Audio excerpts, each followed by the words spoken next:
fumbling through this. No, I wish that was the intro, but looks like there is no intro. So this is the new intro. Welcome! As I try to get on screen, reminds me of the old interstate down as I was traveling down south because we're expanding and now we're going 3 wide as we head towards Orlando, baby. Andrew Jupe, Trenton Young, Ben Grubbs, boys, how we doing tonight? Well, a little disappointed that we won't have any more TSC action this summer. Have to wait till next year, but otherwise doing okay. What about you, Trenton? What are Yeah, the I would have to primary agree. emotions? Yeah, I would have to agree with Ben. It's very bittersweet that we're meeting under these circumstances, but another wonderful season from TSC, playoff bound. And unfortunately, they didn't get the result against PFC, but that's just kind of the way things have been going. So, other than that, things have been great. Yeah, there we go. So it makes me think we're still looking for that elusive first playoff win. Is next year the year? First question, I think, to be tackled here tonight. Is 2027 the year that we break, some would say, the curse? I don't see why not. You've made it back-to-back years. Certainly, we're closer this year. Had a tough result last year in the playoffs. This year, only 1-0. And yeah, you've certainly played Pensacola much closer this year. It seems like those two are kind of tied together. The winning the 850 Cup and winning the first playoff game, but certainly much better on both. Came much closer on both fronts this year. So yeah, I'd say winning a playoff game seems a logical next step for this team. 4 out of 5. You got to roll the dice enough times, and then eventually you'll get that fortuitous outcome we talked about last time. But it's tough, man. 4 years in a row, falling to Pensacola. It's been brutal, but I think that with a little more preparation and just another chance at the game, that the Battle Lions can come out next year. We shall hope. We shall see. Absolutely. We'd love to see what the people say too. Shabam. Of course, put in the chat if you want to pop in, as long as you're not a freak. Well, maybe you get a half second till we kick you off. We'd love for you to come in, hear that voice, support the club, and just the general conversation to keep this thing going. Otherwise, you got 3 nerds just rambling on aimlessly as we do. See, we've got no confines in the After Dark, the TSC Live. They can't keep us in those 60 minutes. So, we could potentially, Trent, back in the day, we could flirt with 3 hours, my man. I don't know if Ben is going to let us go 3 hours because, Ben keeps us on track. That's one of the reasons why we love Ben. But, just kind of throwing it out there for what it's worth. But we'd love you to come in. And the people are already saying, what up, what up? So, Mama Shoemate, yes, loyal fan of TSC. Great big part of the organization. Glad to hear it, Mama Shoemate. So we'll be back next year, hopefully, as long as Chris doesn't fire us. But, that's a long we don't want to get presumptuous. That's 9 months away. And I don't know about you guys, but 9 months, a lot of things can happen in the human experience. So, we're not take that too much. So we've already decided 2027 is the year. I feel good about it. 2027 is the year we get that playoff dub. Is the problem going on the road?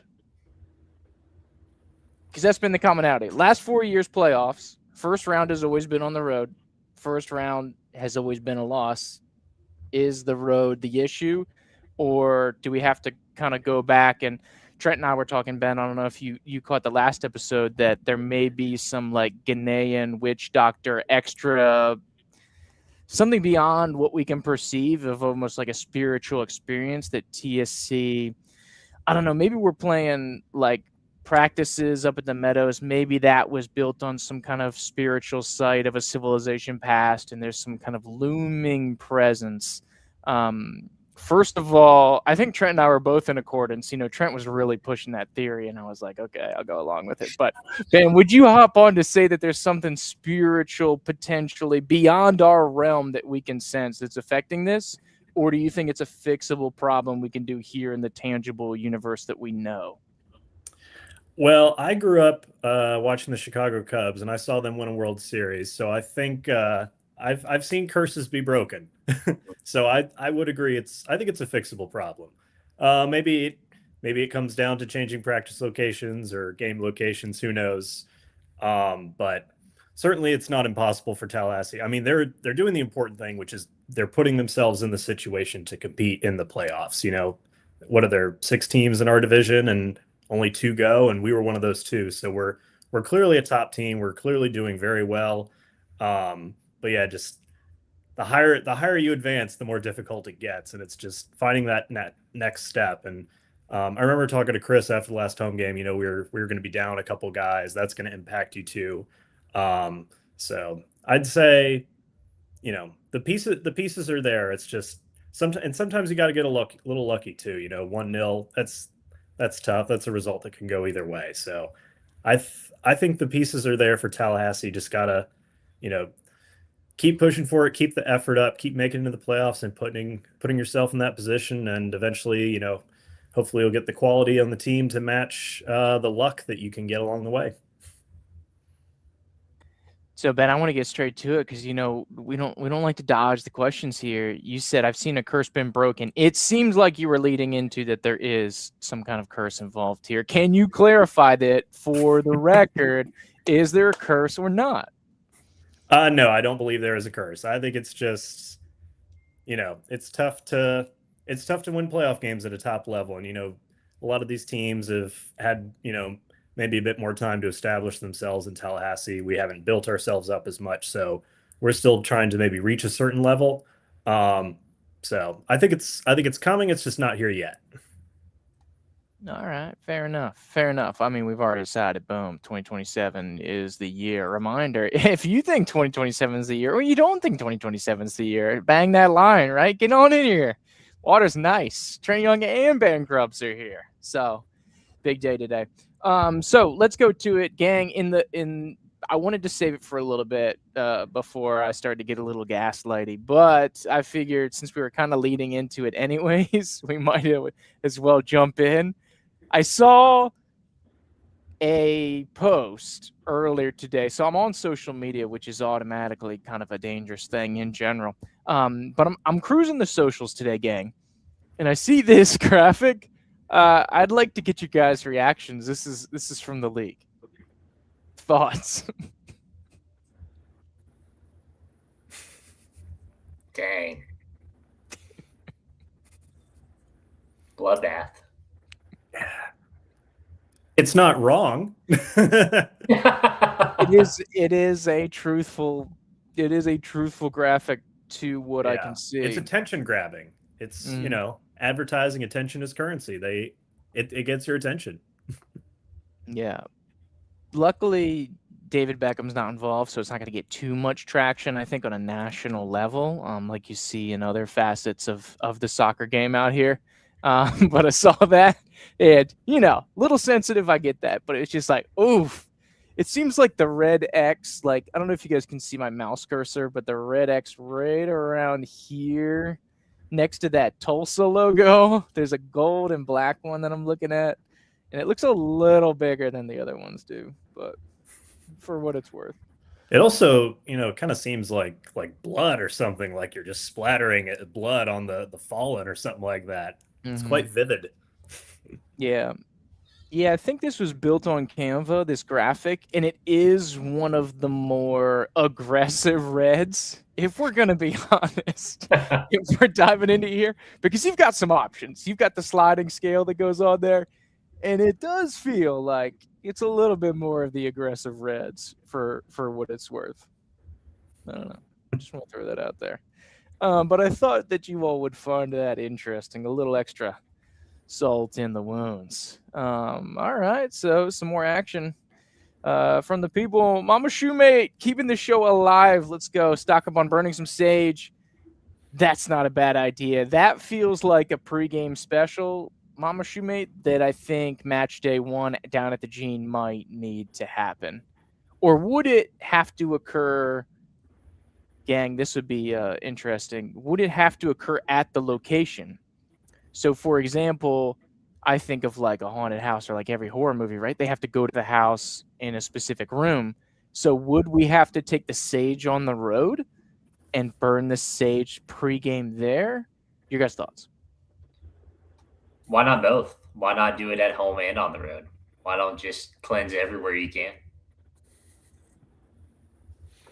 Yeah, I have one question. A lot of these curse breakers, they tend to be tied to the full moon. Do we need to take that into account when we're figuring out this curse idea? Sorry, one more time. What are you figuring out, Ben? Well, sometimes a lot of these things are linked to the full moon, so you gotta something to be aware of. Yeah. What kind of cycle are we on now? I have no idea. Ben, what? You could bring that up and have no idea where we're going? That's like Let you me hosting let a me look up the lunar podcast. cycle right now. That's like you hosting a podcast for a lower league soccer team and having absolutely no game plan and just telling your two buddies that we're going to go live at 8 p.m. That's insane, Ben. Okay, so according to moonphase.today, this is a website, we are in a waning crescent right now. We have 28% illumination. The next full moon is July 29th. So we got a ways to go. That's a Wednesday. So we're not fans. We shouldn't be fans of crescents. That's what I'm hearing. No, we're not. We don't like waning crescents. Gotcha. This is the hard-hitting analysis you get on lower league soccer podcasts. True. Some would say the best team-specific lower league soccer podcast, for what it's worth. Some would say. Yeah, I agree with Mama Shoemate here. Once again, crap did it hard. That was brutal. That was brutal. Sorry, gang. I apologize. I'm texting during the show. We got some people that might be popping in here. We might have a special guest. Was it Cody? Probably not. We'll see. I just sent him the invites. We'll see how that goes. Every game, maybe that is every game. New tradition, it feels like, in the midst of potentially what we could get. So I'm on board. I'm absolutely on board. Another good question. Mama Shmi is taking this show over, and I absolutely love it. Question: red cards given after a game ends carry over to the next season? I think that's a great question. I can tell you, Mama Shumate, in the old league, you've been around long enough to know that they would carry over. They would roll over to the next season. With this league, I would assume that they would, but that's a great question. It'll give me something to do this off season. So I got the trusty notepad here. I'm going to be making a note on there. Red cards 2027. Was there a little extracurricular after the game? They shut the broadcast off really quick, so I didn't see anything last night. Did you guys catch any cardnanigans going on?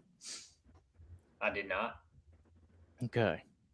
Yeah, I did not either. They're just like, all right, we won. Suck it, Tallahassee. We're out of here. Losers is what they said to us on the way out, is what I heard. I don't know what they actually said, but, for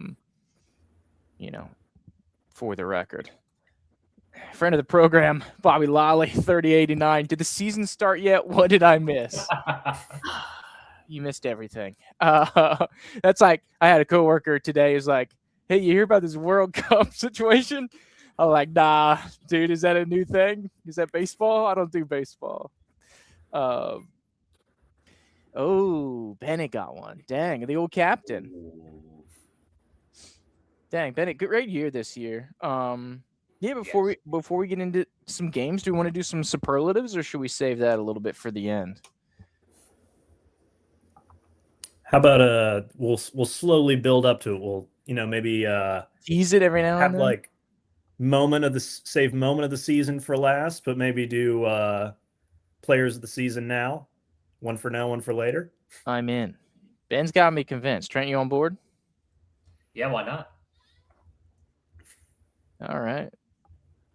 Ben, I might just get a little wild and throw a relevant graphic up here. Bam, Ben, player of the season since you won it. Come on now, I'll get you some.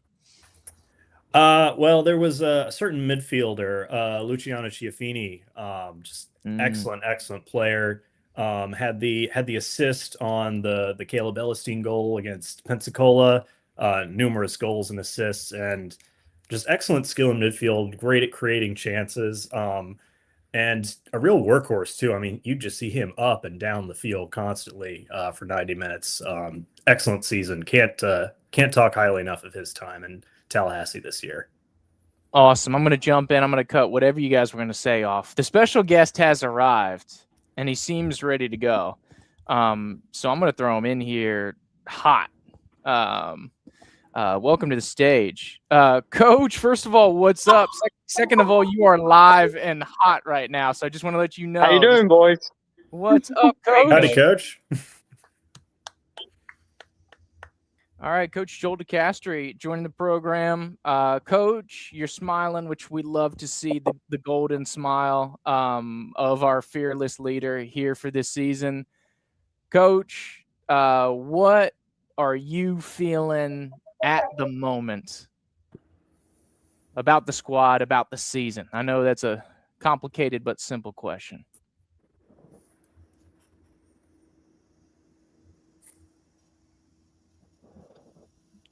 I don't know if it can hear us. Coach, can you hear us? I can hear you. Can you hear me? I'm still figuring out this studio. I'm hearing everything 3 times. Oh, wow.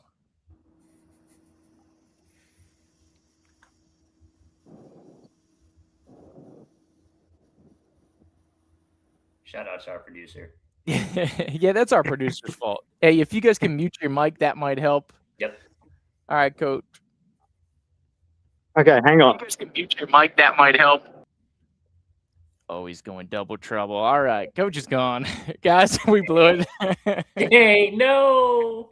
he gave us a try and we failed. Yeah, it's pretty on brand, to be honest. But I guess he's gonna come back in, but we're rooting for our guy. Yeah, evidently we got some action from the cards. So evidently Mama Shoemate says Chano probably got a yellow as well. So yeah, I need to get my POC here for the league to see some of that house cleaning, to see what we have officially. In that capacity, I would bet, if I was a betting man on lower league soccer, oof, that's a rough sentence. That's probably do carry over. So especially for somebody like Bennett, who's come back for a number of seasons, is our captain. And of course, Giano, who's now in back-to-back seasons. That would obviously loom large, as we like our repeats. We like our comeback players. So we shall see. Official records. Bobby Lally once again, Coach. It's a little sadder now after we tried and failed. So it's almost like before it was like a coach, and now it's like a coach, like a coach, come back. Yeah, almost like an Eeyore type coach comment there.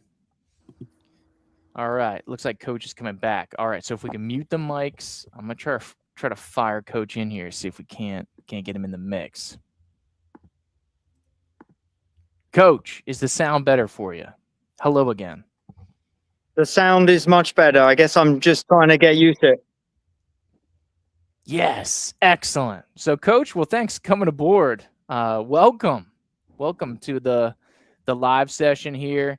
Coach, I guess the big thing people want to know, how we feeling after the last night's result? Well, obviously we were all extremely disappointed. It was a very quiet ride home, but it's also an emotional moment for us because we know that a lot of the players are going to be leaving as early as today, and people going in different directions. So it's a little bit of a sad moment. In terms of how we played, I mean, I think we huffed and puffed, and they worked ever so hard, and they really gave their all, and that's what we asked them to do. I just think one moment hurt us defensively, and then we needed to have a few more moments offensively, which we couldn't quite muster and we couldn't quite take. So sad, disappointed, feeling better than I was a few hours ago. Okay, gotcha. Well, good to hear, Coach, that we're on the up and up. Coach, it's really tough, I think, your position or just in general with lower league, because you get these players in. I know you got the scouting going and the relationships that you're building, and you have all these players, and you're building that community, you're building that team spirit, you're building that camaraderie, and it feels like just as you're getting into the flow and just as you're getting to appreciate the players, and then they're gone. How is that emotional roller coaster for you on the coaching side? I mean, it's the worst part of the job. As simple as that. So you're exactly right. I mean, just as we start to get to understand not only what they can do on the pitch, right? We also understand how they are as people. We start to enjoy them as people. And just as these moments come along, unfortunately they leave. The good news is, we're seeing more returners want to come back to the club. Obviously, we're seeing more of our younger players now coming through the system and being first team ready. So it's getting better each year. But even with those players, I still wish we had, a 38 game Premier League season. Although, the grey hair is only infiltrated here right now. I'm not sure where it would be if it was a 38 game season. Yeah, it'd be tough, Coach. It's hard to 4 times that. 4 times everything. You got to scale that up. We might be playing 3-4 days a week every single week, it seems like, if they try to jam this into the summer, but so it goes. Yeah. It goes. So, Coach, as we go forward here, we were talking a little bit about some of the potential outlying factors. Do you believe there's some kind of curse at play, or where are we in that regard? We were talking to some of the people, and they were putting in the chat that potentially we need to incorporate in the pregame ritual some kind of sage burning or some kind of slate cleaning operation. You seem like a pragmatic man, and so I don't want to necessarily put that on you, but I also can't ignore that it's getting a little bit of traction. Your thoughts? I completely understand why it's getting traction. There's no doubt about it. It's crossed all of our minds. No, we just used different tactics in the past about how we approach the players psychologically, practice-wise, everything we've done on the training pitch, everything we do off the training pitch. We have seen some improvement. We did beat them last year on the road. We didn't lose to them this season. But yeah, it did feel elusive last night. So, I'm not sure what everybody's suggesting, but hey, it might be getting to that point. But again, the pragmatic side of me will say, roll your sleeves up and freaking just work a little bit harder and let's go. Fair enough. Coach, have you had the chance to be watching some Cup? And I know that kind of seems sacrilegious as it comes out of my mouth. I feel like I know the answer. If so, which team would you liken this Tallahassee Soccer Club team the most out of the 48-team 2026 World Cup squad? Is there one that you would kind of relate it to? Oh, that's a good question. I feel like just fresh off my mind, we could be Morocco at this point, right? A lot of talent, a lot of promise, and just at the crunch point there, we quite deliver. So that's the fresh off my mind. I've got to admit, gentlemen, I've taken. Can you guess? Can you guess where I am? It's hard to see. It did seem like you were in a bigger city. So, that isn't the bustling downtown metropolis of Tallahassee. Are you at the concert series down there, Coach? I've come down to see if I can get some recuperation and to be made feel better. I've come down to Miami to do some England chasing. Ooh, okay, nice, Coach. The old Rock, huh? Yeah, so we're gonna see if I can cheer myself up with England on Saturday. Okay. Coach, is it coming home? Probably not, but while we're while it might be, you might as well enjoy it. There you go. So, Coach, I would love to dive into that a little bit. I would root for England. I think they're a fun squad, but I feel like it's part of the English storyline or the mythos I've heard it described as, that it is elusive, and it feels like if they won, we'd have no more plot line to follow. So it feels like they have to like go to the finals and lose or something from an outside perspective. No, I mean, I think we've been through, since It's Coming Home, which I think was the theme tune for 96 when we hosted the Euros. We've had several different versions since then, all of which are still bangers, by the way. But at the same time, I think we've actually progressed. I mean, 96, we had, the host nation. So you've always got a 12th man bump, right? But then, 98, I actually was in St. Etienne when we lost to Argentina in the quarterfinals when Beckham kicked out. And then we've had a bunch of really good players, but our teams have never actually been this good. The reality is right now, the group of players that we've had in this generation have actually been a really good team. And to win the World Cup is actually very difficult. Is it coming home? Is it? I don't know. But this team certainly has the best chance of doing so because we're proving, time and time again these last sort of 6 to 8 years that we are the top 5 team. But we've got to make that one step. And if we make that one step, I think I might just retire. I might retire from soccer. I mean, I think I'm done. It's only Tottenham. There you go. There you go. Guys, you got anything for Coach? What you got? Just want to say congrats on another great season, Coach. Thanks for all you do for the club. Thanks for all you give us. And can't wait to see you again next year. Oh, that's really nice of you guys to say. And I think, I've done a lot of talking on here already, but I think, I want to make it clear. The reason why I came and sought out this show tonight is that, I popped this idea into Andrew's head. I think it's a wonderful idea. And you guys have rolled with it all season. And it's really a thank you to the 3 of you as well, because you guys are what makes our club awesome. So we get out, we train some players, we have some fun, we try to win games, we have some bumps along the road, and you guys are there with us year in, year out. And I just came on to say thank you on behalf of, all the players and staff.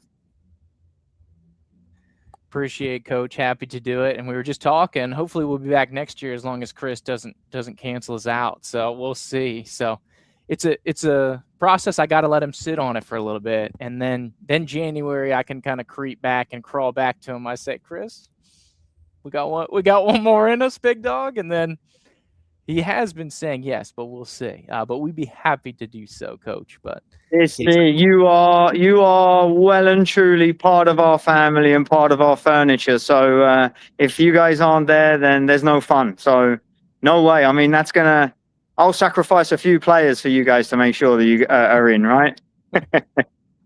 It's a dangerous precedent to set, Coach, but I might suit and boot you up. You guys can be number 23, 24, and 25 on the roster. Coach, worst roster you'd ever put out there if you did that. I'll tell you that right now. I don't know, Jupe. I can see you at the back post with the diving header that breaks the Pensacola voodoo. That would be some scenes there, my friend. Dark days. It could be like what is that in hockey, Coach? Are you familiar with that like triple emergency goalkeeper situation? Yeah. Like in the absolute most desperate situation, we could have that kind of set up of what we would go through. But I'm not sure if Zander might have something to say about that, right? After his assist for the Pensacola goal. So you have to watch that one. Hey, that was pretty awesome, right? Okay, Coach. Is that the assist of the year? Question mark. I don't show any favoritism, Andrew. I don't do that. So all I'll tell you about that game is I actually did not celebrate that equalizer whatsoever because I was infuriated that we hadn't already put them to bed. Mm-hmm. I'm gonna get you one of these days, Coach. Every time we talk, I'm gonna put a couple out there. We're gonna get it. We're gonna get it. Well, you told me well, mate. When you're asking for the recruits in January, I already know what you're up to, so it's not happening.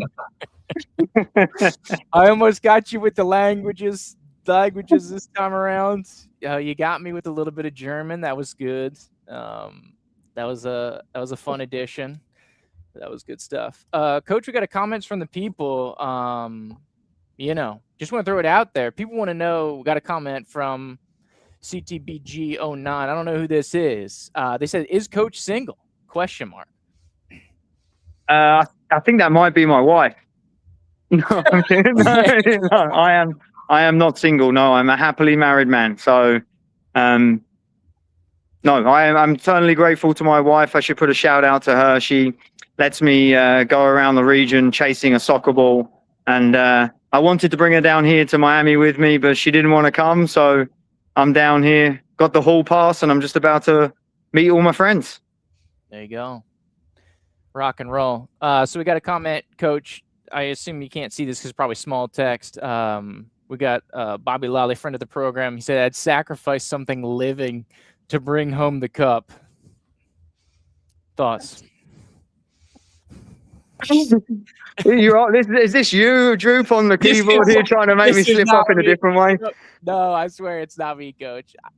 I don't have enough capacity. I think my internet would crash if I had all of my birders fired up. Andrew, I'm heavily involved in the youth game. I can't go there and answer questions like that.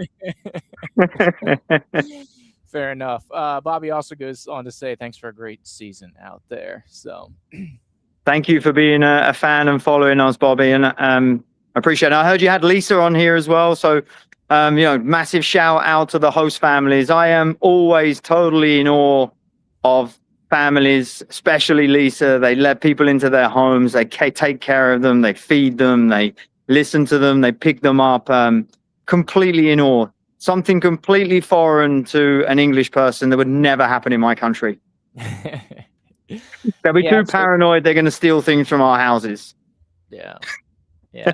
It's so awesome, Coach. And it's just one of those things I think gets undersold, and that we were talking about a little earlier, and definitely last week, and then especially during the broadcast, of just like the whole kind of community aspect of it. There's so many things that go on behind the scenes of the community, the people, the families, the hosts, the players that you don't think about, or a lot of people who aren't familiar don't kind of recognize. There's no big wig millionaires just like throwing money around and trying to corporatize anything. Like, this is a desire from the community, built by the community, for the community, all that good stuff. And so it's just awesome, like you said, that people are kind of freeing that up and giving some opportunities for some local and talented players to chase their dreams, which is awesome.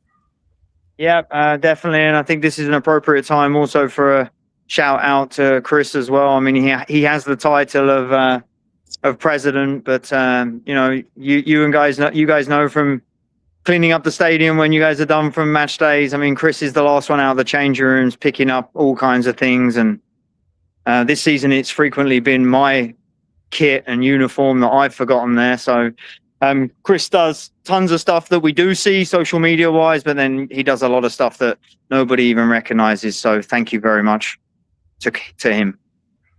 Indeed, leading the charge is the Prez in the most positive way I can express it. He's the most insane person I know, because of all that he does, both in his real life, I would say, and what I would call kind of his fictitious life of sorts, with the Tallahassee Soccer Club. But awesome, him, the board, everybody else, 100%. Yep, absolutely. So I think I'm going to leave you guys to carry on with your show now. I wanted to, as I said, stop in and say hi. Thank you again. And I'm sorry it's going to be months before we see each other. So hopefully it won't be that long, and we'll bump into each other along the way. Indeed, Coach. Appreciate it. Always welcome. Thank you again. All the best. We'll see you around. Signing off, guys. Bye. Take care. Thanks, have a good evening. Woo! There you go. One and only Coach. What? Joel DeCastro. How about that cameo, Trent? Didn't see that coming, big dog. No, you didn't warn me about that. Everybody loves a live show, baby. Come on in. Who's next? This is what Who's happens when we do a live that? show before 11 p.m. Well, I mean, we could just do it like Union 10 does, kick off at 4:00 in the afternoon in the Southeast, try to get everybody to have heat stroke, and then we could do a normally timed situation here. So those are the those are the options at the spectrum. Either we have players play at the hottest part of the day, or we get 3 people watching at 11 p.m. Tomato, tomato. Yeah, whatever. All right, let's go.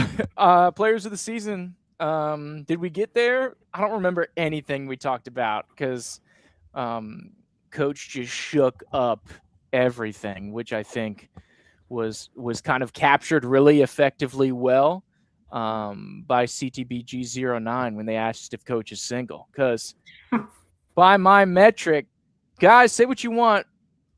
Objectively, I think Coach, most attractive coach in the league. Definitely in the East. I'd have to take a peek in, but for what it's worth, just gonna throw it out there. Objectively speaking. Comments from the people. Waffle House. I don't know what that means, but I'm in, Bobby. Let's do it. I think that means we need to do a live stream from a Waffle House. That's what I'm taking away from that. Yeah, that would be wild. I've got a lot of wires. We'd have to bring a couple of surge protectors in there. Yeah, I wonder if they would get us in some outlets. Maybe that's what we need. Hey, Waffle House, if you're listening, first of all, like and subscribe, duh. Second of all, we should have some kind of collab with your Tallahassee Southeast situation. The boys are going on the road. You want to get in front of people. Sometimes the people forget about Waffle House. I'm not going to lie. Hate to say it. Harsh reality is some people forget about Waffle House. I say get on board with TSC. Come on next season. We'll be some kind of promoting sponsor. We could do like a wake up Tallahassee game day show from the parking lot. Appalachian Parkway location, maybe? Question mark. The colors already match. You know, the colors are perfect. The sponsorship is right there. Absolutely. If I had half a mind and I wasn't logged into all my burner accounts, I'd just chat GPT a little or throw in a little Gemini little coding here for a little TSC Waffle House collab sign. If only there was somebody out there, Bobby, who was certified in AI that could do it. All right. So players of the season. Ben, did you break it down to us? Did you say Giano? I did indeed. Yeah, just excellent skill going forward, really creative player, and yeah, great workhorse too. Not just going forward. He put in his shift defensively as well.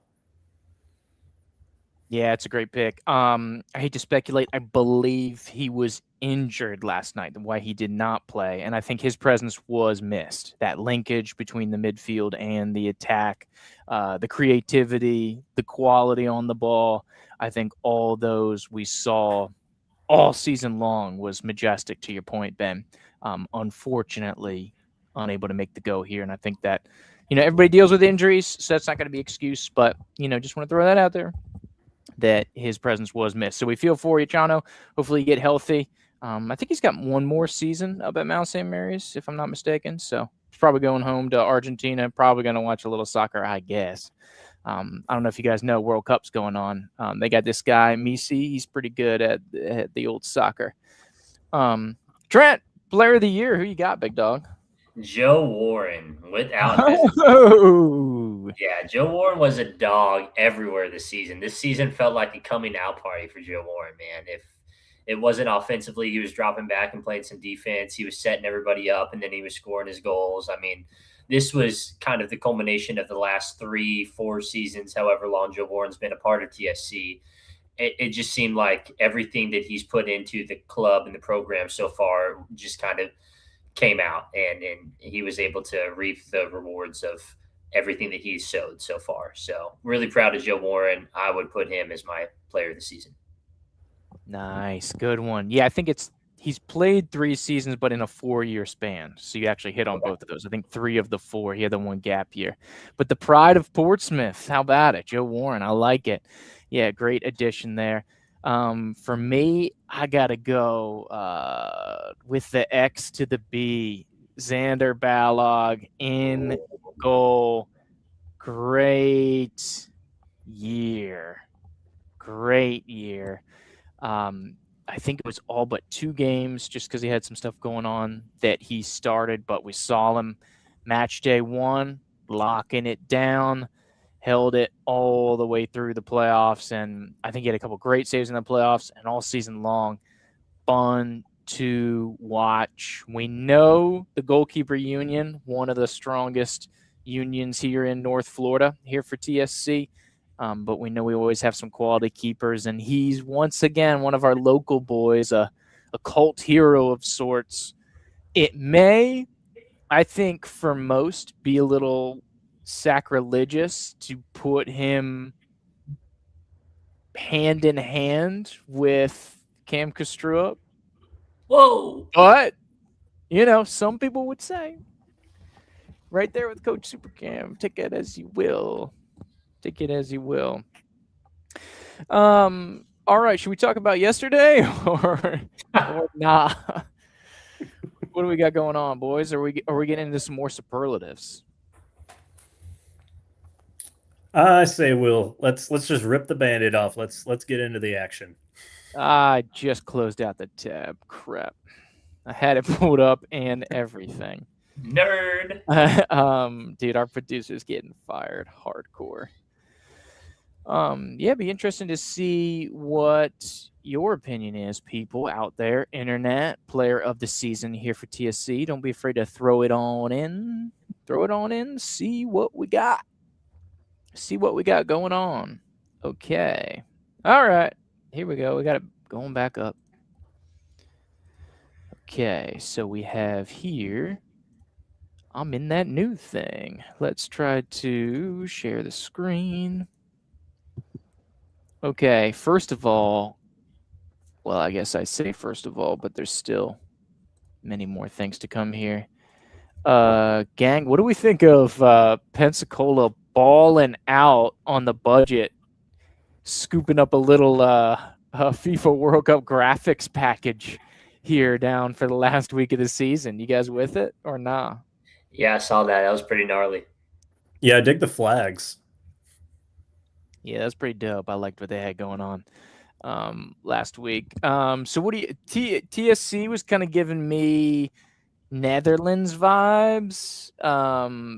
What do we think we have here going on PFC's side of things? Almost looks like the Bahamas. That's what I was thinking. It's just missing 2 colors, and it's the Bahamas. Yeah. Throw a little yellow in there? Yellow and black are the only ones, because it's yellow, black, and blue. I think pretty sure it's their flag. Little South Africa. Yeah. Yeah, on the blue scale, I could see that. Indeed. We've moved on from moon discussion to flag discussion. Indeed.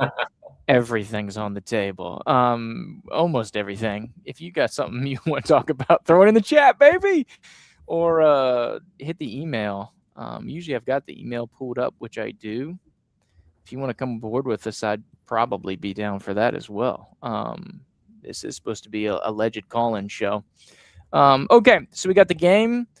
We got any specific clips that we got? Because we got limited. Okay, the view's pretty good, Trent. You corrected me. The view's better than I thought. Anywhere we want to start off, gang, with this game? Had a couple instances around the 7.5 minute mark. Oh, Trent wants to go early, baby. I have a lot of second half notes. I had some stuff going on during the first half last night, so I didn't get as much first half as I would have liked. Mm-hmm. But got some stuff in the second half. But around 7:30, I put it was a good chance for TSC. Okay. Let's see what we got here. Let's see if we can rip into the stage. You said right around 7:30? Yes, sir. 7:30 p.m. or 7:30 game time? Game time. Trick question, because it started at 8. I don't care what the visitors tried to tell you. And it was a different time zone. So which 7:30 was it? Eastern or Central? The good one, Ben. The real one. Okay, so here Bennett giving a little chase. I think this was the rebound, and then we scooped this back. There's your boy Joe Warren. Empty. Nice heavy challenge. Another nice challenge. cycled around, Comodine in the box. This should be it. Wham! Yeah. And there you go. That was a little generation. That was probably one of the best chances, Trent, to your point, of the first half. And then how about the defensive slide save there? That was big. Big one. I think that was Reese, if I'm not mistaken. Yeah, Trent, what about kind of maybe bigger picture? What we think about the vibes of the game going? Felt like Pensacola had a lot of shots. They came down early, then had a lot of shots in that kind of 16, 17, 18, 19, 20 realm. It felt like they really kind of upped it, and that's where it seemed like a distinct attacking dynamic here from Pensacola. Yeah, I would agree. Outside of those minutes that you just talked about, I felt like it was a very 50-50 matchup. I felt like a lot of the chances could have gone either way. There was some that TSC didn't capitalize on. There was some Pensacola didn't capitalize on. But it felt very even outside of that 5-10 minute stretch that you're referencing. Yeah, I mean, you look at that shot that we just watched the clip of. I mean, if the defender's just a half second later, I mean, that's a shot on goal, potentially a goal right there. Yep. You know, very, very fine margins in a 1-0 game like this. Indeed. And then I think to me, gang, the Pensacola dynamic shifted a little bit this year. It felt like they were very aggressive, very direct. And old Coach Dean has it here. So, like, Tallahassee's going to have a little build-up. They're going to take it away here from the left back, and then, boom, long ball direct over the top on the wings, and they're looking to go. And I felt like that was a theme throughout the whole season, is less of more the structured kind of counterattack cut back towards the middle, which we did have the guy on the wing that was super dangerous. They got a bunch of nasty looks, kind of cutting back in, maybe 20 yards out, classic Pensacola, putting it on a dominant foot, ripping it at goal. But it seemed like, especially early, they wanted to hit the flanks, and I feel like that was attacked in all 3 matches that we played them this season. Should we get in here as we kind of have a dangerous throw? Pensacola was really layering on the corners hard, gang. I think it felt like they had 6 first half corners. Getting down there, Tallahassee step in. So they just got rep after rep after rep. And I kind of had an uneasy feeling. I think about the 4th or 5th one. I was like, if they keep getting this, kind of feels like one's going to go in. Yeah, if I'm not mistaken, the goal they got their corner off was it was like the 2nd or 3rd corner in a row, I believe. So yeah, it was just one right after the other for a little while, starting, I guess, right about now and going on for about the next 6 minutes or so. Yeah, they just kind of put the lid on it. Here was a great chance. I thought they were going to score it for sure. Here, they just had kind of the rebound on the short ball. If you see it here, gang, as our producer really messes everything up. Classic, that guy. But you see it get deflected out. They regroup, drop it off here to the right of the screen. Long ball coming near side. Watch 15. Just streaks right through the middle, has the jump on the defender, just shades it wide. And I think the commentators even say that should have been 1-0 right there. So should have had the advantage, got pretty lucky, but that long ball service was nasty for them. Gave you a little pause, but you felt a little lucky. So, okay with it. So I think here's the sequence that you were referring to, Ben, of corner after the siege of corners that Pensacola has. We'll bring this back up. Here we go. It's going to be 22nd minute, so we're still at zeros. Pensacola definitely on the front foot. Service to their big guy, Captain Boateng, comes back, center. And familiar face, Harry Pickett in the middle of the goal, gang. Yeah, just, winning that the whole Pensacola won that first and second ball, and yeah, he manages to break free for just a split second. And that was all it took sometimes when the ball's pinging around in the box that close to goal. You need that split second right there in front of goal to break free, and Pensacola took advantage. Indeed. Trent, did you feel a little betrayal there? The way Yeah, man, I miss my cousin. I wish he was back on our team. I hate it.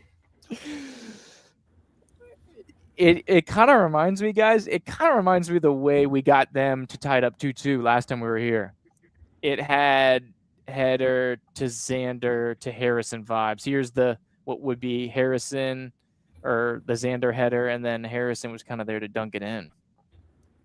Yeah, I think the Pensacola announcers may have even referenced that when they were talking about the goal. I remember them referencing it at one point during the game. Same side of the field too. Eerily similar. But set plays. I don't know if you guys have heard about set plays, but usually pretty good opportunities to score. I don't know if you've heard that before. We're missing some action in the chat. Mama Shoemate. Ooh, true. Dang. All right, got to give it up to the hosters. Wow, yes. Talk about last time we were in Pensacola. Not to jump the gun on the superlatives. Maybe goal of the year from a technical standpoint, not necessarily impact the bigger picture, but the Joao goal in Pensacola to make it 2-1 at that time was absolutely nasty. So, Shumei, I think you definitely got a point there. Bobby's an Audi fan. Us all, yeah. I wish Audi was with the program here this year. Maybe next year he'll be back. 2027 could be the year. Tally should have pressed. Hire more. Yeah, we like a good press. Hot out there. Pensacola dangerous. We see. The boys gave it a good fight. We like a good high press. We saw them do some pretty crazy things with that high press. It feels like we're building, and that's part of the systematic thing. And I know it's kind of a separate thing that we have each team every year, right? But there is a common thread that we can kind of build on. I feel like the pressure is evolving in a good way, and we start to see more and more and more of it. Yeah, but I agree. Could have a little more there for show. All right, boys. Any key moments here for the game that we kind of want to thread into? This kind of brings us into after the PFC goal, we have a couple good shots from Casper, a couple more saves from Xander, a really good one about the 40th minute. But anything of note here before halftime that we kind of picked up specifically? Yeah, Jupe, he was your player of the season. Let's put up a save highlight for Xander. Yeah, my guy. Let's see if I can get this. I know it was right about 40 minutes. So these ones are tough. Oh, this may be it. Oh, that was a little bit of a wild scrum here. As of course we get some gripping content here going as I'm trying to find these clips. It's so gripping that Trent said he's out of here. No. Okay, well, here's a fun sequence while we got it. So this is coming off one of those Xander saves here. Tallahassee kind of building out of the back a little bit. Tallahassee going left to right. This is still the first half. Over the top, 39th minute. We got Bennett here, a little adventure. Nice little centering ball. Here's Braden Paul, gets a shot, hits two Pelicans on the way in. He's fighting, scrapping for it. Some contact. Pops out to Bennett. Sliderino. Physical challenge. Bennett answers back. That, I think, was a little tough on our boy there. Both challenges seemed kind of shoulder to shoulder. Obviously, bias recognized, gang, but feels like that was a play-on moment for me. Maybe a little bit of a hot take. Bennett's a dog. He's always going to do that, you know? Bennett reminds me of the 4th of July because he's got that dog in him. Had a lot of hot dogs in me this 4th of July. So this is probably the sequence that we were talking about here. A little build-up, a little left-footed shot. Ooh! How about our guy Xander? Full stretch there. going to his left. You need that one more time, boys? Yeah. Pensacola doing their thing on the flanks, gunning down. Swoosh! Yeah, and you got a runner bearing down on you. So, really critical that he grabbed it, didn't just kind of push it back out into play. Yeah. Yeah, like Ben said, that could easily be a goal if he doesn't get to that ball. Yeah. If it's higher, it probably goes side netting. If it's cut back a little more, Josiah probably dunks it in for another goal. And then, oops, we're up 2-0 down on the road again, just like we were a couple weeks ago. Yeah, 100%. But good save by Xander. I think not only my player of the season, gang, but I think he's probably my man of the match yesterday, for what it's worth. So we go into halftime, 1-0 lead. How we feeling? Down 1-0, Pensacola on the road. Optimistic. I felt like there was enough life for TSC that you could see a goal back in the second half and you could equalize. I didn't think that it was completely dominated by Pensacola, and it was a game that we couldn't get back into. It was only one goal. But you definitely felt like there was something more that was going to come from TSC in the second half. At least I did. Yeah, I'd agree with that. Because that goal, it's not like that goal came from a sustained pressure that Tallahassee just couldn't get out. It wasn't like they were being overwhelmed. It was just, a split second where, guys that Pensacola was in a better position than Tallahassee. And we'd been having chances, they'd been having chances. It was, just the one moment got away from us. So it was definitely a game that was still there for the taking for the Battle Lions. Yeah, I agree. And like you said, didn't really feel like out of reach as we have here. Here was just a moment, since we're talking about kind of Casper going through. I think he's got a sequence here where he gets a nice rip. This one kind of gets blabbed around here.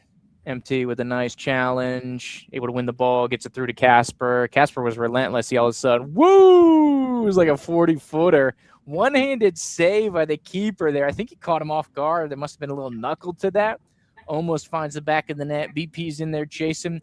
I thought that one was going in, gang, and I was going to be like, let's go. Equalized. Again. Get some. Not to be had, though.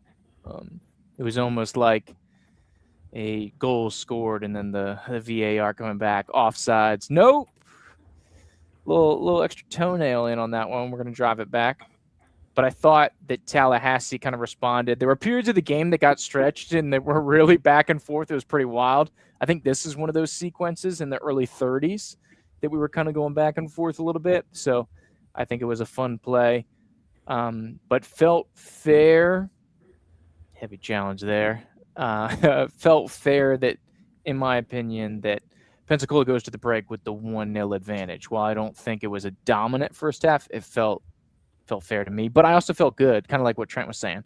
I felt fine about where the status of that was. It didn't feel like it was out of reach. But, it felt like we were right there. I felt there were a lot more goals in because it felt like from that period, the game was really starting to go back and forth. So I was imagining another 2-2 situation. I was like, extra time? Pensacola? Okay. Of course, spoiler, not to be had. We go into the break, and I think we came out firing here in half number 2 outside of stoppage time. I felt like the boys were juiced up, good to go a little bit. What do you think about the early response here for TSC, guys, coming out of the break?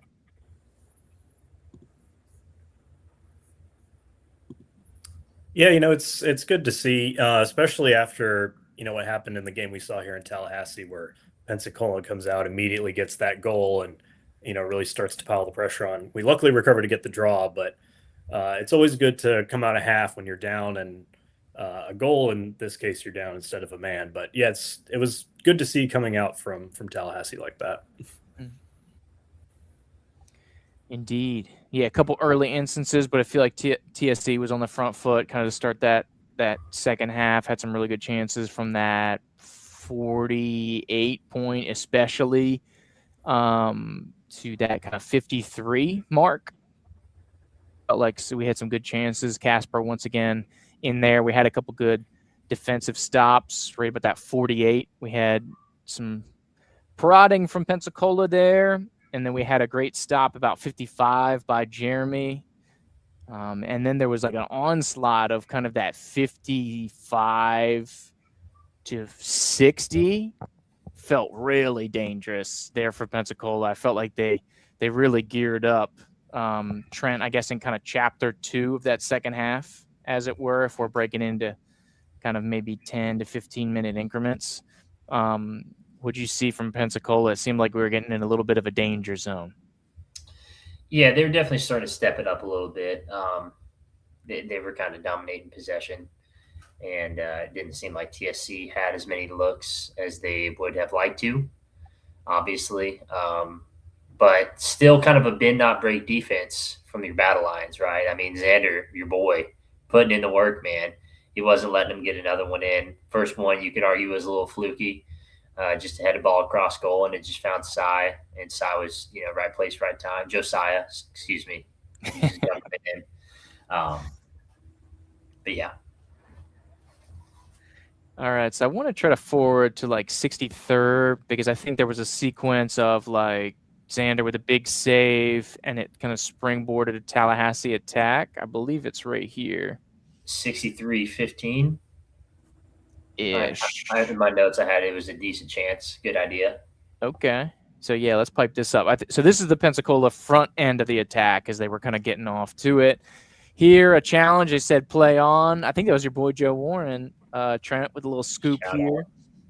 So this is going to launch a little bit of a situation from Tallahassee, some sparring, dumped back in by Pensacola on the ball one here. Oh, and then things got a little hairy. That ball must have had a lot of backspin. It just died right before it goes to the box. So Xander's like, I can't get it. And luckily, it was just split enough. But here's on the counter. Here's Casper. Zoom! Almost gets the keeper riding dirty there on the near post, gang. Yeah, too hot to handle there for the goalkeeper, and you wish you had that runner crashing in who could have been there right in time and maybe equalize in that moment. Indeed. But this is where we kind of had the end of the chapter, I thought, Trent, like you said, where Pensacola was kind of dominating possession, a lot of good chances. They had like 60 seconds. Whoa, cameo on the screen there. They had like 60 seconds of like 3 really good chances, which I think that was the last one. So we got a little Tallahassee corner. And then right out of this. Ooh, oh, that's the one you were talking about, Trent. Yeah. Okay, nice. Tough to see. But from a body perspective, that could be Joao, that could be Luke, that could be a couple of guys that we see there going forward. Shout out to the Don Dynasty, by the way. Hey, yeah, Drew back in there. That was cool to see. Got in there. Had I think they lead the league in family member appearances for TSC. To my knowledge, there's not a lot of a competition in that regard, but padding the stats, baby. Let's keep it going. The Daunt Dynasty in full swing. Yeah, this was a little weird about the couple breaks. Mama Shoemate, I think there was an injury. Well, there were a couple injuries and crampages. One injury that they morphed into the water break. So they're just like, well, everybody's stopping and getting water. We might as well take water break. But then there was another injury that they kind of held up that I'll try to have to go back, and I don't know if I'll be able to find it, to be honest. But I think that was kind of the dilemma here. Down the stretch, had a couple good chances. Any ones of note for you guys? I put 64-10 was a good chance, 65th minute. Okay. I love how you get the full timings, Trent. That's how you can tell you're a better game watcher than I am. I'm just putting full minutes out here like a chump, which Dude, we've been doing this for a long time, man. So. I'm not getting any better, is what I'm saying. Okay, here we go. Tallahassee on the break on the right side. Oh, here's Casper in the middle. Yeah, that was a good save. Yep. That was nice. Here, let's run that back for the people at home. Okay, what does that spring out of? Oh, okay, so Tallahassee, a little pressure out of the back. So here's the sequence to set this up. It looks like it's going to be a goal kick played short out of the back. Not to get too philosophical with you all, what do you guys think of playing out of the back? Smart move. It helps you keep possession of the ball because you play that long ball. It's kind of, unless you've got like an Erling Haaland or someone up front, it's kind of a 50-50 bet. So overall, I'd say I'm in favor of it. If you have the team to do so, I am in favor of it. I think there are some teams that try to do that aren't equipped, but I definitely think that TSC is one of the teams that can usually almost always do that. Yeah, that's fair. I think if you got the team, go for it. Most of the teams that I see try to do it do not, and that's the issue here. Kind of like that long ball service. It's hot with the kids now. Thanks, PSG. Losers. The long ball over the top. I say losers. What, back-to-back Champions League, right, Ben? PSG. I think. Yeah. So yeah, maybe try it out a little more often. Although it's becoming quite en vogue in soccer. It's not just them doing it. It's becoming quite popular. Oh yeah, I think maybe not they started it, but they were definitely kind of lead dogs, kind of leading the charge. Oh, there was a good one by Xander. Just missed it as we're scrolling through here. So great positioning from our guy. Little break on. This one I was kind of nervy. You got Josiah in the middle. Boom! Rocket. Xander's right in perfect position. Just catches it, and he's ready to start the counter. And that's the great thing. I really loved how Xander was kind of running things as he was looking to go. It was like shades of Tim Howard versus Algeria 2010, right? To get it out and start the press to get that game-winning goal. U.S. win the group, get out of there. USA. Shout out, rip at the same time. Yeah. Round of 16 graveyard again. Conversation for another day. All right, what else we got going down the stretch here? Trent, you got anything in the big book of notes after that kind of 65th minute situation? I mean, we don't have to touch on it, but 68-10, Cousin Cy got wrecked. Josiah Fontenot. Oof. It was rough. I hated to watch it. Even though he's on Pensacola and he's not a battle line anymore, he's still one of our guys in a way. I feel like he's a homegrown talent. Yeah. So tough to watch him go down like that. It'll come near side heavy challenge indeed. A crunching of sorts here. As a swirl about. Yeah, there was the low. And the broadcasters flipped out. I think of Pensacola. They went. Yeah, they did. There was some low action. I don't think it was malicious. It was a little high contact, little low contact, but it looked bad because he kind of had the topsy-turvy. And then, Pensacola doesn't seem to be too big of fans about it. But yowza, that was a little bit of a crunch. Yeah, I think they went right into water break right after that just to give them a little extra minute of breathage. Yeah, so that was the first of 3 breaks. We had like a good 5-quarter game out here for the playoffs. Yeah, what else we got, Trent? Going to the big book. Ben? Got a couple more. 74-20. It was a good counter from PFC out of nothing. That's what I put. Okay, this should be coming. 74-20 will be just out of that break that we were alluding to. Okay, we'll give it a little run time. This is a little before that. I think this is one of those periods where they had a couple of chances within about 90 seconds. So here's a cross coming. Luckily, it was a little wayward on the back, so they kind of had to regroup and cycle around. But how about some good individual defense on the backside? I believe that's Casper, and then it kind of comes front side, and then we're able to jump out of there. And then they cut it back in. But I think this is building into the chance you were talking about, Trent. Oh, that was nasty. Did you guys catch that live? No, I didn't, honestly. Oh, my gosh. Okay, I'm going to see if we can zoom in here. Because I caught that. I wouldn't have caught it unless it was right in front of the camera like it was. So this is going to be a takeaway. Watch Empty coming near sideline. Our boy, Kamaldeen. Oh, I can't make this bigger. It doesn't impact it at all. Okay. So here comes the takeaway. He's going to come near side. Watch this little touch right here to get around the defender. Flicks it with his right foot off of his left heel. Almost gets through to Casper, but even the Pensacola broadcaster was like, "Oh, nice move." Oh, but that was naughty. Is that the best piece of individual skill this season? Ooh, a hot take. Trent, yes or no? I'm going to say no, only because the last game that we broke down, he had that.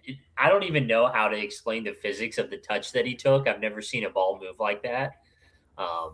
But it was really tough leaving him off of my Player of the Season award superlative, just because he's such a dog and he can do everything that you need him to do and more. Like anything you ask him to do is within his realm of possibility. So it's just tough to not pick a player like that for your star of the season. But anyhow. Yeah, it was nice. Yeah, that Joao moment, that first goal, since he one-timed it, the volley was nasty for me. That's probably mine. But we'll see. What do you think, Ben? Is that the move of the season?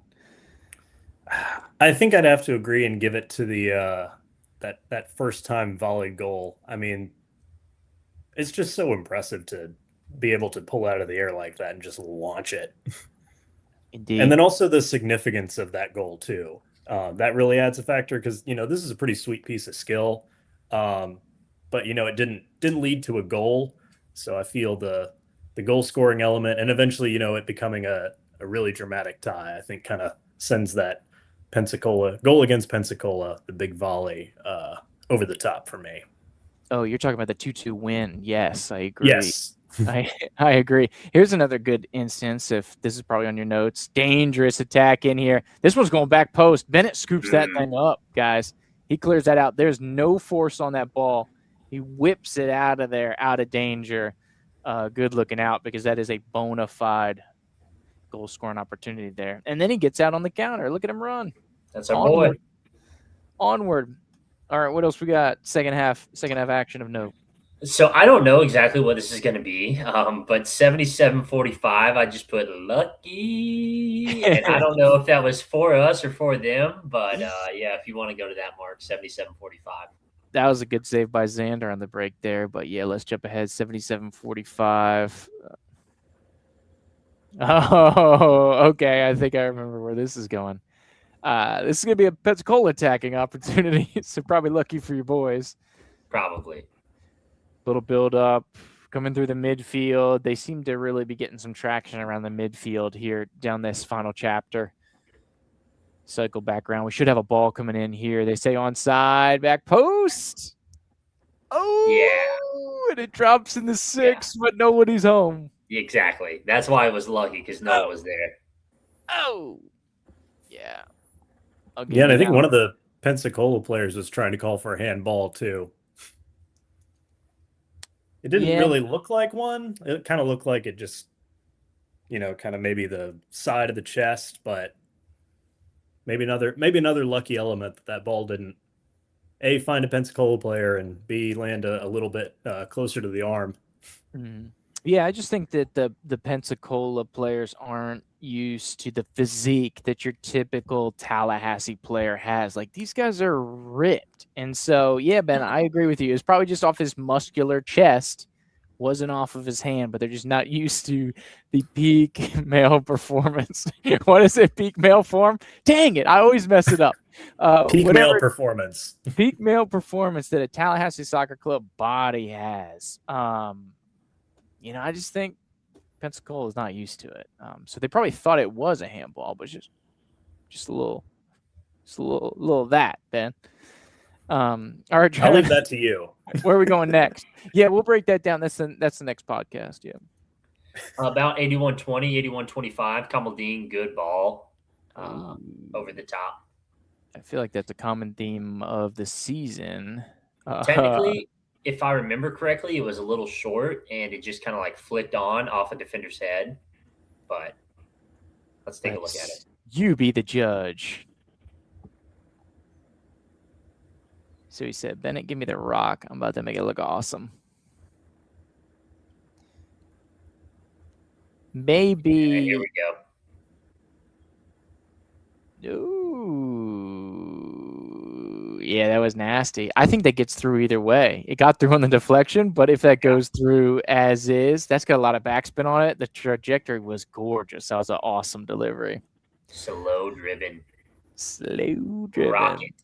All right, where are we Yeah, going next, Trent? Take us forward in time. Ben, what you got? You can bridge us in the interlude. Well, I was going to say, might want to see that on the replay again, but it looked like, man, maybe if that Pensacola deflection doesn't get in there, I mean, he might be through one-on-one on goal without the deflection that slowed it up. And then who knows what happens from there. Because if you see on the far side, Casper's calling for it. So they know what we're doing here. The boys are on the same page. Let's try to slow this down. Screamer. Oh, yeah, it probably does, Ben. Do we look at I mean, there's a covering defender there, but certainly he's going to have a better angle towards goal and probably more momentum. He doesn't have to readjust his route. So he would still have the defender there, but he might have a more direct angle at goal and also a bit of a quicker route as well. That might be Harrison out there because Casper's here on the near side. Here's 23. That might have been Harrison on the break, but then you got Diego in the box too, poaching. So if he can get to it, gets there, puts something on the ground, Diego's right there to probably cash that one in. So another opportunity for your boys, just a little bit, couple inches, couple of VAR, almost. All right, Trent, what's next? Well, unfortunately, this is a chance for PFC, but it was from our old foe, Michael Lightbourne. He 82-45. Yeah, he came on. I made a note of that. Mikey Lightbourne, as their broadcast was calling him. Indeed. Or they call him the Ageless Wonder. So here's a little build up for Pensacola as we kind of cycle through here, and he's probably going to come back centrally. So watch kind of the middle of that screen. You'll see probably number 10. There he is. Issa coming. Boom! One time. I thought that was in. I did and the way they teed up, I was just like, this guy again to put the nail in the coffin. Too many of those cups he's been involved in. Indeed. We got any more TSC chances, Trent? I would assume I would take this note if it were only for TSC, but at 86-40, I put good footwork. I have no idea who this is from, but it just stuck out to me. I thought it was pretty. Yeah, I think we had that's coming up on one of our final chances. Feels like we have a couple half chances with Casper down the stretch, but I think this may be one of the better ones we have. He's at 86-40. Yes. Another Pensacola chance. This one spilled. It's wide. It ended up in a corner kick, I believe, here in the present.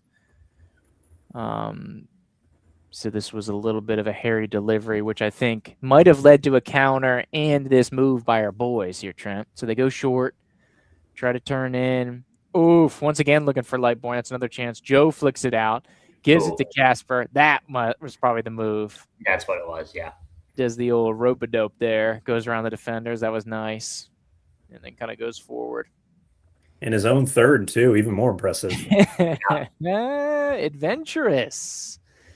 Casper, indeed. I got one last one for fun, if you want it. Yes. 88-15. I said, holy cow, what a shove at 88-15. And that was all I had for the match. Oh yeah, that was our big send-off, yeah.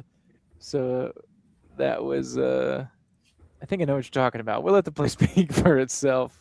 It's going to be down here bottom left corner. We're going to need a little build up here. TSC trying to get it out of the a little bit of pressure from Pensacola. So we just need one, boys. 5 minutes and change. We're trying to do this thing. Little doubt creeping in, but you still feel pretty good about it. Big picture. Pensacola milking it.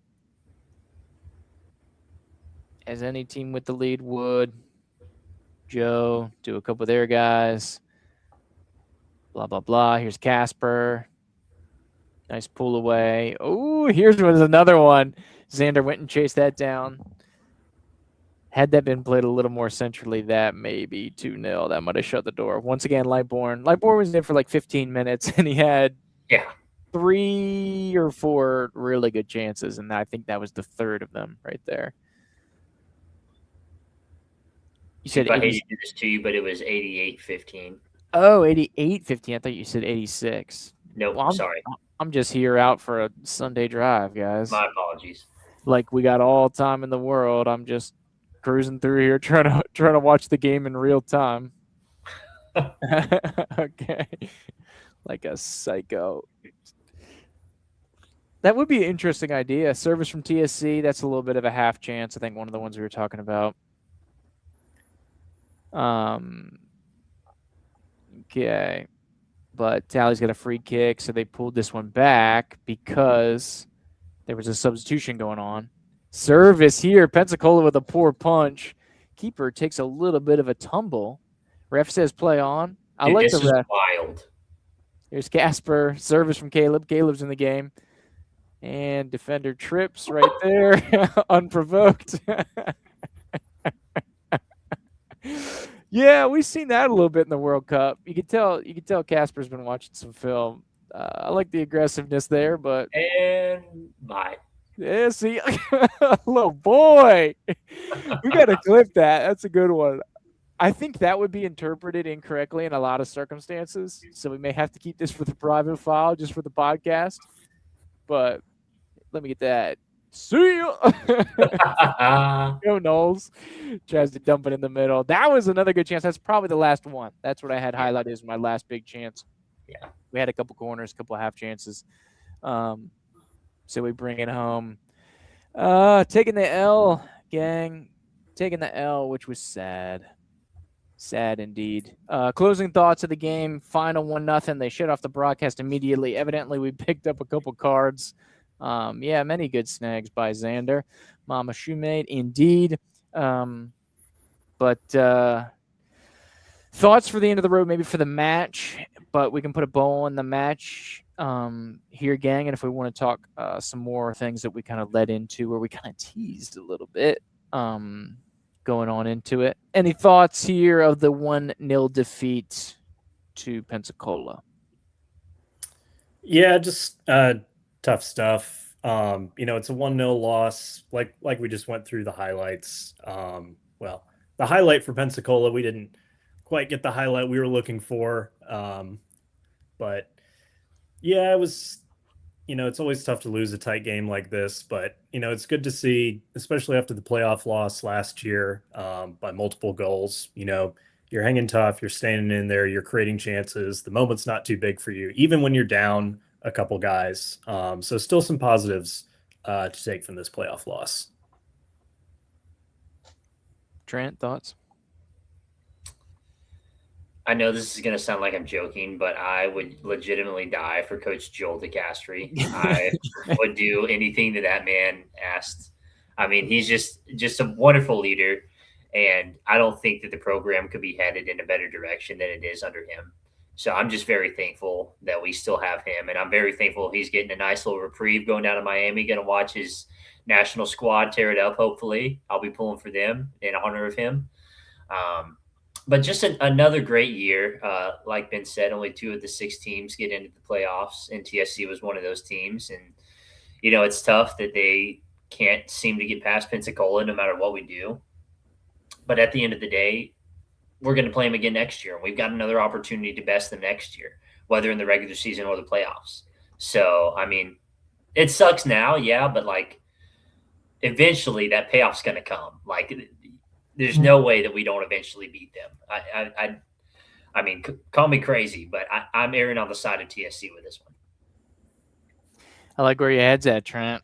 2027 is the year we get them. we're gonna bring home the cup, the glorious Old Glory. It'll feel good. It'll feel even better. There's that first kind of playoff berth from Tallahassee. I feel like we appreciate it because of the journey that we had previously. So big heart. Yeah. So I agree with you. I hope Coach Joel gets a great respite period. I hope Mr. President, Chris Betley, gets a good rest period. I hope he has just the most restful next month humanly possible. And he's ready to jazz up. His full-time job will go into next year, I think, around then. But I hope he'll be ready to do this thing again once we start talking Thanksgiving. But of course, we'll see. And the rest of the board and everybody that's kind of got involved with it. So we talked about player of the year. We talked about, I think, goal, right? Or something. Ben, what was your Best superlative skill. we were saving for the? Yeah, we talked about best skill. What was the superlative we were saving to the end? What was the final ride? Each of our moments of the season. Moments of the season. Okay.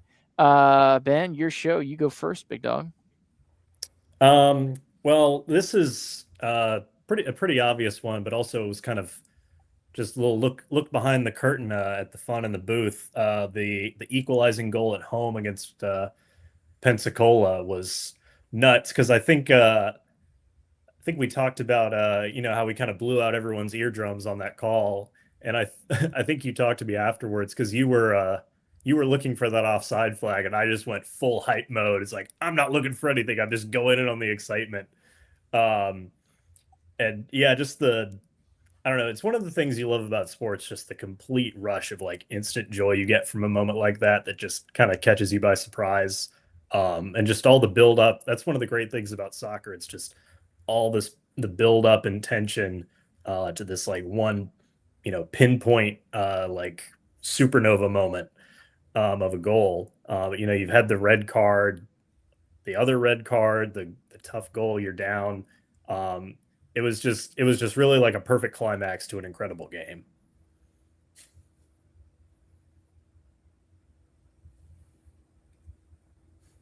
We can't hear you, Jupe. I can't hear you, Ben. How about that?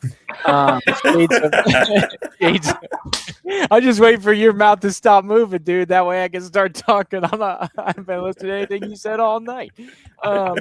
Shades of 2021 Trent Young with that coal red first NPSL goal ever. Talk about explosive moment of raw emotion and power.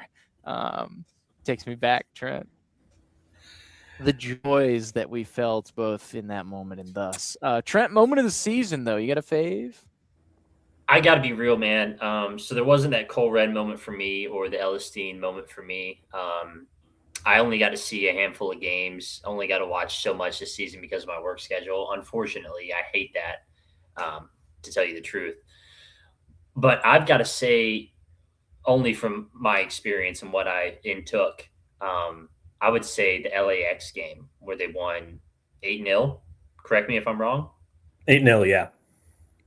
It just felt like, to me personally, that so much of the burden had been lifted because I remember a time where we were playing, what was the old Panama City team, the Roots. I remember when we were playing the Roots and the Roots came to town and they beat us like 2-1 or 2-0 or something like that. And they were supposed to be one of the worst teams. And that feels like forever ago. And it also feels like that was just last week. But that was like 2021, 2022. But after the LAX game and taking all of that in and watching that, I just really felt like TSC has arrived. And I know that sounds silly considering that they've made the playoffs 4 consecutive years now, 4 consecutive seasons. But it just felt like our time was now. And we had the best opportunity or best chance that we're going to get to go to Pensacola and best them.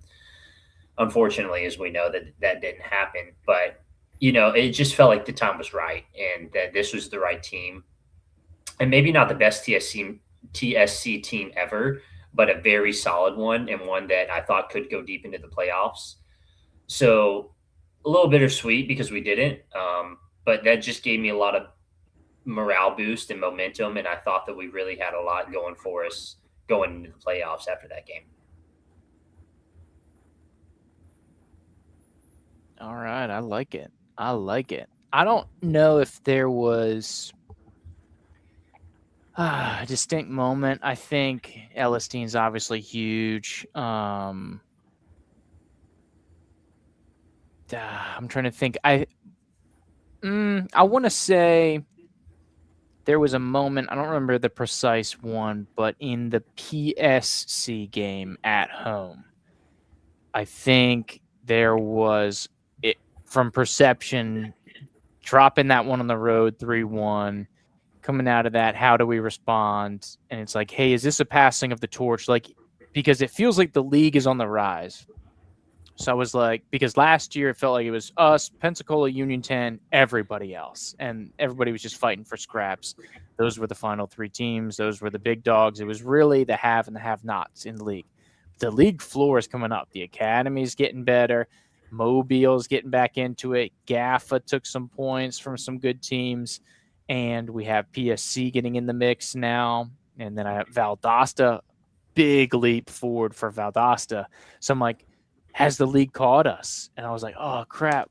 I was concerned about missing the playoffs at that point because we had to beat PSC. The boys dug down, gaudy performance, looked sharp. And really, especially that second half, I felt put things to bed. I felt good about that. I was like, okay, we're still cool. And or we're back. Either we had that early mid slump that we saw in previous years, in previous leagues, that scheduling of like 10 days, 3 road games and just get Murderers Row. So I was like, oh, we're hitting that Murderers Row point before we kind of gear up. But it was a great response, rolling the rest of the way, undefeated the rest of the way through that regular season. So I know long-winded response, that string of moments. I'm trying to think of one particular one. I'll probably have it as soon as we sign off. I'll have an actual moment. But it felt like there was a moment in that game I was just like, all right, we're good. And I saw it click. And I was like, oh, okay, this is what this team is this year.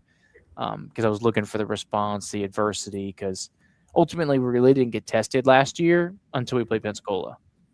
So it was kind of hard to judge where we were. We felt really good. And then, so, kind of the bottom fell out there. And then the playoff game, which, a whole nother sort of problems, which once again, the cursed, all that good stuff. Rock and roll. So moments. Anything else, gang? It feels like we're naturally coming to the end of the road. Ben, you got any more superlatives on your list? Yeah, that you really brought up. I'm glad you brought up that Panama City home game. Because I remember watching that away game and thinking, oh boy, this is going to be tough. Because we still had Pensacola coming up, and it was like, oh man, there's now a third team in contention for these 2 playoff spots, and they just beat us, and it's 3-1 or 3-0. And I remember, I think we were both a little worried going into that home game. And then we gave up just, a kind of a frustrating goal, just miscommunication at the back. And it was just, is this going to be the moment that Panama City gets back into it and takes over? But no, Tallahassee rallied, and that was really the only moment that Panama City had in that game. It was a game that really Tallahassee dominated. So yeah, it was great to see that Tallahassee didn't let it phase them, and they rolled the rest of the way outside of that Panama City loss on the road. 2 draws against Pensacola and a ton of wins. So yeah, I'm glad you brought up that Panama City game, that home game, because that was really key to the season. Yeah, and that's a great point. That's what it was. It was the response not only from the big season and the response coming back home, but then going down, battling back into that. I think we equalized at halftime. Might have gotten 2 before the break. No, it looks like we went into the break 1-1, and then we had some good home cooking. But yes, there was a couple Xander saves, which were awesome. And then I think that second goal was pretty wild, if I'm not mistaken. Mm-hmm. I'm trying to pull it up here is while I'm kind of drawing this out. But yeah, and it wasn't just the response. It was, I remember in that away game, Panama City was just, they were killing us in the air. I mean, they had this one guy with the long throw-ins. They were getting goals off long balls forward and corners. And then I remember you asked me in the keys to the game what to watch out for. I was like, ooh, they're going to be dangerous in the air. We got to be worried. And then Tallahassee, really took ownership of that aspect. Panama City did not dominate the game here in Tallahassee in the air the same way they did over in Bay County. Well, they were obviously listening to the feed, man. That's the only logical result here. But here's that second goal that kind of gets worked around with the Tallahassee throw. Watch the service here from Comodine. It's going to find Braden Paul with a snap header. Boom! Chiafini in there at the back post to dunk it in. 2-1. And then your boys. After gaining the lead, ride it off into the sunset.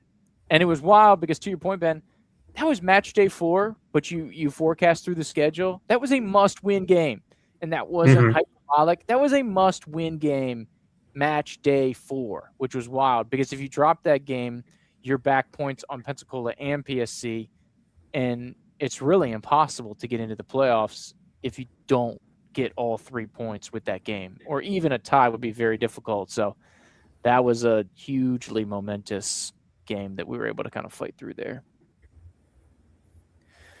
Rock and roll. Ben, any other superlatives you got? Trent, you got some superlatives? We're hitting out trophies. What we got? Also, Mama Shoo, have a good night. Love Island. We will see you next season as long as Chris brings us black. Is that what our off-season content is going to be? We're going to talk about Love Island? Yeah, I'll have to reach out to them, see what kind of rights we can get with like a restream, like we can get clips of the game, right? Hopefully we can get that because we want to be going to be breaking down the scenes and the big moments, the scores of Love Island. We want to see the goals there, and also the heartbreak. So maybe we'll see. TBD. I'll be busy. Yeah, you will be a part of this. All right. Anything else, boys, before we really kind of start to degrade down the road here and this thing starts to unravel? We feel good about what we've accomplished tonight. We put in a good 90 minutes. Plus stoppage time. Plus stoppages. We didn't even need halftime. I was going to say, I don't know about you guys, but I've had a little hydration. No, I haven't had one. I've been hydrated with my TSC sticker on my cup. Oh, flag shout out. Rock and roll. All right, boys. Let's do defining word. One word, define it all. How will you remember this season? Ben, give us one word to encapsulate 26. Resilient. Oh, that was my word. Ha! Take that. Dang, nice, Ben. Crap, I got to come up with another one. Well, I'm just going to say more things to make it more difficult for Trent to talk in a few minutes. But yeah, we talked about the Panama City response. That was key. Going down to 10 men against Pensacola, then giving up the early goal at a half, coming back and equalizing. Going down 2-0 against Pensacola, coming back to equalize with just an insane goal to get one back, and then another incredible goal with your keeper going forward, getting an assist to equalize. So yeah, for me, resilient is definitely the word I would use to describe this 2026 Battle Lions squad. Trent, you got one yet, or you need me to buy you some time? I don't know if I'm going to come up with one. I was dead set on that. Yeah, buy me some time. Let me see if I can come up with something. I was debating between two, but I think for mine, it's going to be some low-hanging fruit. I'd say battle, kind of on a similar chord to what Ben was saying. Just battling. Couple games coming back from the dead against Pensacola. Like we said, the PSC game we conceded early. The Valdosta game we conceded early. Got us into a little trouble. Digging themselves out. Battling back. Getting some results. Getting some stuff going on the road. Battling at home to give the people something to cheer about. They love the goals. They love the comebacks. They love the story. It gave us that explosive Elistine moment, which is one of the moment, I would put it, maybe a little bit of a hot take. Maybe, okay, as I said, I'm actively walking it back. The top 5, I was going to say Mount Rushmore, but I'm going to say flirting with a six-pack. Six-pack greatest TSC moments. I think it's up in the top 6. I would agree with that. I've got Joey P's game-tying goal to tie Jacksonville, a rocket from the top of the box to tie Jacksonville 2-2. I've got Cole Red's first ever MPSL goal up there. I've got Mark Quadio going hero mode in New Orleans to keep the 0-0 draw, first ever result on the road in New Orleans. I've got Kevin Lowe's banana ball out at Southern States, which is like some like Jubilani South African World Cup Diego Forlan type stuff. I still don't understand how that thing went in, man. And then I'd throw Elistine in there. But the battle line mentality is all in, right? And this is kind of another layer. Like some of these guys, contributors off the bench, like Elistine was in the game for 6 minutes and then dunked that thing in. But knowing he's going through the whole training that everybody else is going through, or like you look at Chapura, who is coming in late for that Pensacola game to tie that one up, or all the contributors on the road at LAX FC. We had like Fogel coming off the bench. He was a newcomer. Some mean deliveries to Joe Warren of just battling. So I think that's all kind of on the exercise. And once again, a long-winded response from your boy. Trent, we got one yet? Yeah, can I say a hyphenated word? Let's do it. Why not? Technically two words in one. I'm just going to say never ending because I feel like, one, the pipeline for TSC is never going to end. We got another Dom brother. They just seem to come out of the woodwork for TSC. Like, there's so many of them. There are always reinforcements that are on the horizon that are always coming through. Coach Joel's always scouting, and he's got his hand on the phone. He's talking to people, scouting, and getting these guys in here. And then it also is just never ending that we can eclipse and elude Pensacola. I hate to say it, but there you go. The battle to the end of time. But you can't have a true hero without a true villain. So it's a worthy adversary. Batman needs Bane, right? Spider-Man needs the Sandman. The U.S. men's national team needs Belgium in the round of 16. They replaced Ghana. Yeah, they're the new Ghana. Some are saying new Ghana. But I think that's the rise of the hero story. So the good guys still fighting. There is hope and there is belief. One of the most powerful emotions. So, gang, I think we're at a good place to sign off. Let's keep on believing for our boys. 2027 is the next year. Hopefully we'll be back. Hopefully they're still playing. And hopefully we'll have a lot more fun at the Gene, on the podcast, and otherwise. So thanks to the two of you among the great team, of course. Everybody that never gets enough thanks. You know who we are, so thank you. Board, volunteers, Pat Lee, Coach, all those people, everybody else. But thank you guys, Ben Grubbs, Trenton Young, Natalie Everett, James Ward, the broadcast family, podcast family here. So tip of the cap to you all. Thank you for a great season. This will probably be the last one, but also maybe not.